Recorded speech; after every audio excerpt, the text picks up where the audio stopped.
Thank you very much, Mr. Speaker. I rise to adjourn in memory of my dear friend, Eileen Hupp. Eileen served as the president and the chief executive officer of the Palos Verdes Chamber of Commerce for over 14 years. She was also, I had the honor of recognizing her as my Woman of the Year in 2022.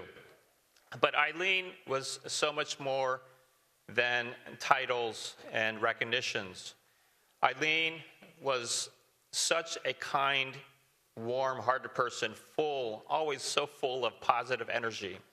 You know, we started today's session talking about how we need to be kind to all because we don't know what battles they're fighting. That really hit home because that was Eileen.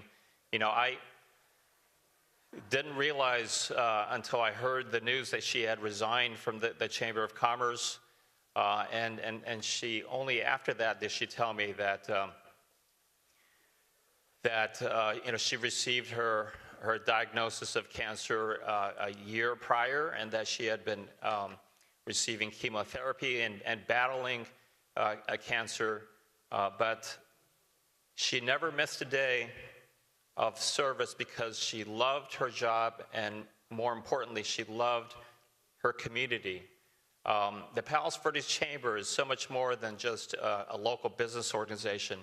They really spearhead so many of the traditions in the Palos Verdes community that make living and working in Palos Verdes such a special place. In particular, you know, for me and my family, she was always the leader of organizing the Palos Verdes Street Fair, which always comes on the day after school gets out. So it's really, you know, especially for all the parents and all the kids, it's really the beginning, the unofficial beginning of summer on the Hill in Palos Verdes. And Eileen was always, you know, that person who made these traditions happen in our community.